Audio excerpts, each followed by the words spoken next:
One of the things that I love about working with younger people is that oftentimes I find they have already encountered and worked with some of the things that previous generations are only grappling with later in life. And I'm going to give you an example of that in just a minute. But it always fascinates me to know that the things that we are grappling with at an older age, they've already integrated or encountered in some way at a younger age in their life. And I find this fascinating because when I had my daughter and I was thinking about this role that I was going to take, or that I had taken on as a parent, and what I had to do. It was around this time that I had sort of got into the personal development world for the very first time. So I was doing courses upon courses. And I came across this study. Now, I don't even know if this study is verified. I don't know if it's true. All I know is somehow I came across it, and I tend to come across information really randomly. And I decided to take this study on board as the foundation for my parenting, my role as a parent. Crazy, right? Especially when you hear what the experiment was. Anyway, so here it is. In this experiment, they had two groups of worms. So group A of worms got taught how to do a particular thing. I don't know what it was, right? Details. And once the group of worms had learned how to do this thing, whatever it was, they got mashed up and fed to group B. So group B worms never got taught anything that group A got taught. What they simply did was they got fed group A. So pretty graphic. So there it is. Group B never taught anything but are feeding off group A. And what they discovered is that group B inherently knew what group A had been taught to do. Isn't that fascinating? Even if it's not true, isn't it fascinating? And if you can hold that in your mind for a moment, because there are so many implications for this that I had no idea about in my early 20s when I first heard this and made the decision I was going to do my whole parenting philosophy based on this one experiment. Well, hold the line there. So anyway, at a macro level, if you just take that on board, that group B were able to do things that they were not taught because they inherently knew it, because they had inherited it quite literally from group A. And when you think about generational libraries that we have access to, strengths and talents in our generational line that we can harvest and profitize on, I don't even know if that's a word, but you know what I mean, like actually bank on and grow, and express our creativity through, as well as the trauma and the stories that get passed on or that get inherited in the family line in the same way. It's a really, really fascinating idea to kind of digest and start to think about. And I've been doing it. I'm a thinker, right? So I'm always thinking. And if you followed any of my lives, I'm not just going to tell you it's a lovely day, right? So it's been interesting to take this on board. And I used this philosophy or this experiment as the basis for my parenting, because right then, early 20s, 23, when I had my daughter, and I was green.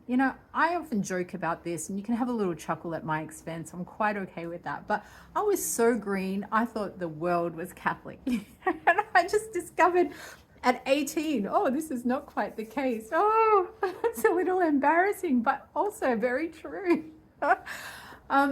Anyway, so I took this experiment on board, and I thought, you know what? All right, let me think about this. Since I am so green, since I was not streetwise at all, I hadn't been exposed really to many people outside of my own culture, and that was just the nature of how it was. We had friends and family, and everybody was of the same culture. So I was so green. And I looked at my daughter and I thought, I want this kid to go further faster. And I made two decisions. So the first decision was that I was going to be the best version of myself that I could be, so that by the time this child, this newborn child I was holding in my hands was 23, she would be a lot further down the line than I was at that point, right? And then the second thing I took on board was, what was the second thing? I kind of blanked out there, so I had to stop the tape. But the second thing I sort of took on board was that if I was learning as much as I could possibly learn, then I was going to be able to impart that knowledge on her as well. So that was the experiment. If I became the best version of me, I was going to learn new stuff. I was going to be able to teach my child from a different level of mind to how I had been taught. No fault or blame on my parents, just that's what's so. And, I now look at my daughter and she's 25, right? So, and she is not me at 25. Like, she just has so much more awareness. She has so much more understanding about the world. She's also had so much more exposure to different things, like different people growing up, different experiences, different religions. We've had international students stay with us. So there's been a really culturally rich kind of environment that she's grown up in. So she didn't have the same greenness. Funny enough, I'm wearing kiwi fruits. Just shows you how green I am. In regards to her upbringing. All right, so where am I going with this conversation? I have been working on some things around Neville Goddard's teachings. And Neville Goddard, I think it was in the 1920s, don't quite quote me on that, but there's a lot of writers of that time who wrote from a philosophical perspective about how to create things in the physical world. And I've read a lot of books in that space, and Goddard, I've gotten to that point where Goddard probably is the best in terms of his articulation of this, in terms of your implementation in your life right now. I think it's much more seamless. Other people I've studied who've talked about this and taught it was like the Silver Mind method, which is a study I started, back in my early 20s, and revisited again last year. And it's very good, like in terms of being able to create and meditate and put things in place in your life and be in control of what you're creating. Very good for all of that. The thing is, with all of these studies, is that they're all individual, and I'm looking for almost like a formula for how do I duplicate this process, not only for myself, but then in teaching it to other people, right? And one of the things that has really come to the fore in studying Goddard quite extensively over the last couple of months is how we are conditioned to believe that the external, like, we are not conditioned to understand to the degree that we need to shift things, just how much the external world is a representation of our internal world. And we are not conditioned enough to understand that at the level that we can make the changes as soon as we recognize that the external world is not what we want to be experiencing. Bear with me here, because this is all coming together kind of organically, so I don't have a planned script and I certainly don't have an end point with this conversation. But if you were raised in a situation where your parents said, don't ask for it because you won't get it, like you go out to the shops and your parents don't have much money, and so they go to you, no, don't bother asking me for this, I'm not buying you anything, that's just the way it is. Like, you don't ask and you're not getting anything. That's simple, right? Whereas with my child, I raised her in a way of, if you don't ask, you don't get.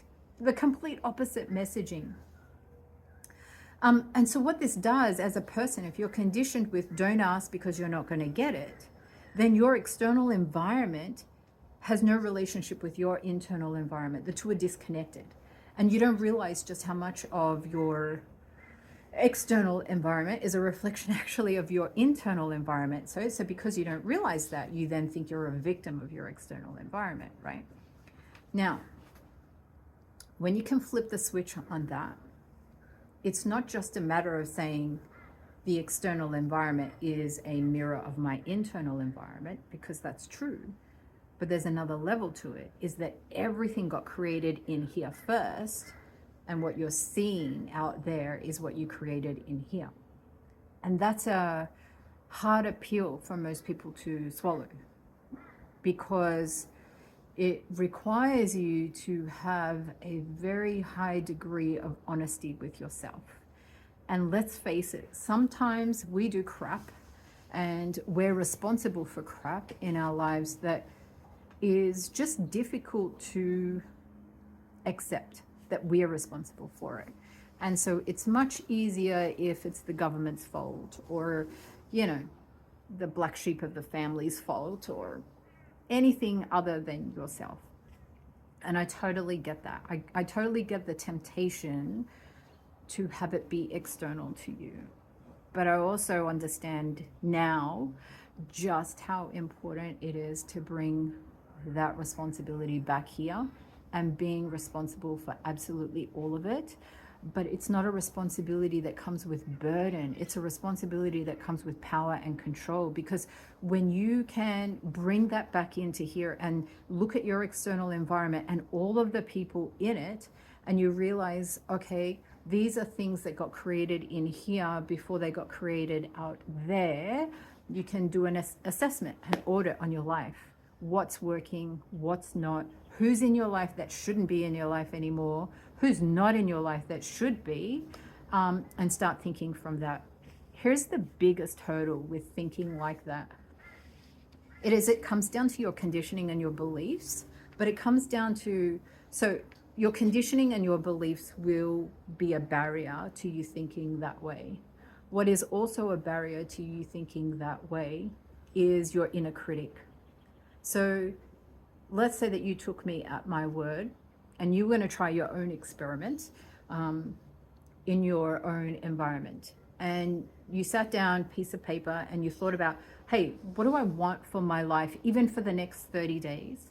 And you did a bit of an assessment on that. What do I want to try? What would this look like? Okay, so I'm going to use myself as an example just to take it out of the conceptual and into the real. So I want to paint, yeah? And I want to learn to paint in the form of expression that I'm feeling really wants to come out. Now, if you ask me, Jenny, are you painting now? I'm going to say, no, I don't even, I think I've got a few brushes here. I've got some shitty paints lying around, but no, I'm not painting. Okay, great. So let's create painting for the next 30 days. Okay, and I'm just using that as a time marker. You're going to use whatever time marker you want, and you're going to use whatever thing you want. And I'm just going to encourage you to take the next 30 days, and you're going to see where all of this is coming together if you stick with me. All right, so if I'm going to paint in the next 30 days, obviously I need some supplies, but what I'm doing now is I'm conditioning my focus, okay? I'm conditioning my focus to think about that we're going to paint for the next 30 days. This is what we're creating. So this opens up the opportunity for people who are teachers of artwork to come into my life. It opens up opportunities for me to experience art in certain ways, things I can't anticipate, even just to give you an example, but it just opens up a doorway, if you like, or a portal that is aligned with painting. And if I'm going to take the action that's aligned with painting, that might mean I go and do a drawing class. It might mean I go out and buy myself a canvas and even some shitty paints, and give myself a chance to try this out and just really just be in the free flow of painting and seeing what that's like. And these are the things that I would do. Except that for a lot of people, and for you watching this, you might actually go, you know what, I've got this, my idea of what I want to do for the next 30 days, but your inner critic, your belief systems, that voice in your head is going to get louder. Oh, why do you want to do that? This is such a waste of money. This is such a waste of time. You don't have that talent. You couldn't do that. All that kind of conversation. Are you familiar with that? So that comes up. And what I say to you is that stuff is par for the course. You know, it's always going to come up. It doesn't mean anything. Don't make any stories about it. Don't get stuck in any kind of confusion around it. You want to relate to those voices in your head as hooks, you know. And if you take the bait, you're hung. Yeah, just like a fish on a hook. You're hung. You're out. But if you kind of avoid the hooks and avoid the emotional pull that comes with that voice in your head, then you could actually be the fish that's swimming happily in the ocean. Like, you can avoid all of those hooks, right? By finding the strategies that work for you to ignore or minimize or just override that voice in your head and do what you need to anyway. There's a lot I can say about that. You know, it comes down also with your belief systems, and if the two get together, you know, that can play havoc. It comes down to your feelings of self-worth. Again, you know, you've got self-worth, you've got your inner critic, and you've got your belief systems. If those three are in cahoots, you know, it can be very hard to get past those just in your mind, you know, and then you get paralysis analysis, and nothing happens, nothing changes with your life. So, you know, what I started to realize in the last little while is that when you grow up where your parents want to try and control and contain your desire, no fault of their own, so please don't listen to it like that, but they're doing the best that they can, and that's the conditioning that they were taught, and so they're passing on, is that it then gets you not thinking or creating the things that you want in your life, and you're waiting for the external world to tell you that you're worthy enough, or that you're good enough, or that you can have it and give you permission to go to have it, right?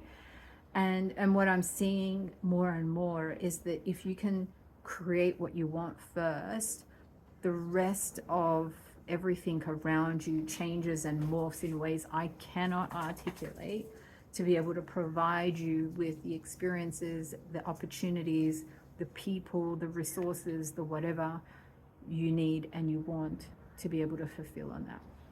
And I'm gonna say to you, don't take my word for it. Man, I could be talking out of my a-hole right now. Don't take my word for it. Try it.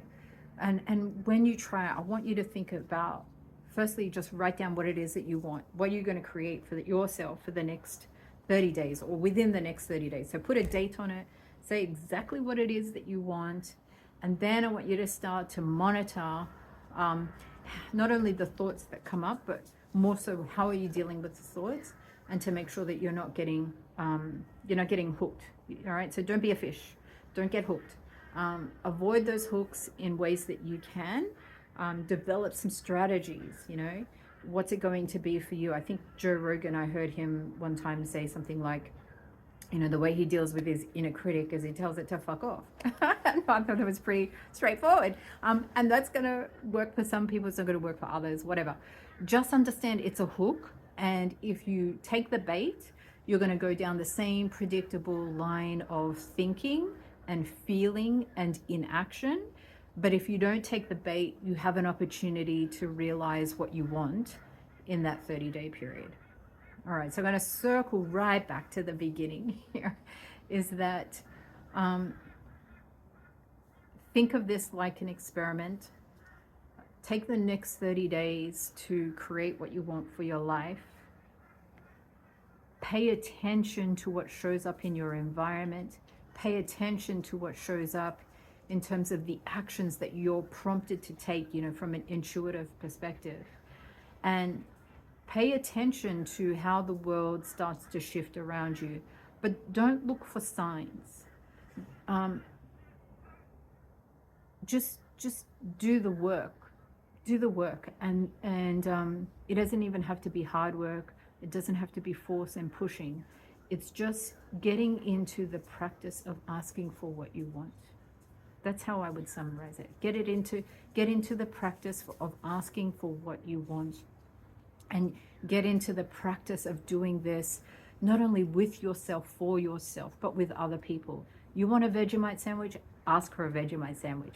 You want the door open? Ask for the door to be open. You want to meet a particular type of person, or you want a particular type of opportunity, ask for it. Just ask for it. And then do everything you can to ensure that that channel that you've asked for it in stays free and clear of your own bullshit, free and clear of other people's bullshit. Protect it at all costs. See how you go. Come back. Tell me. I want to know. And I'll let you know how I go with the painting. All right, that's it from me. Hopefully this is the first of many more videos. I'd love your feedback. Or just give me a thumbs up and let me know if you got something from this. Otherwise, it's just me rambling. And I'll see you on the next one.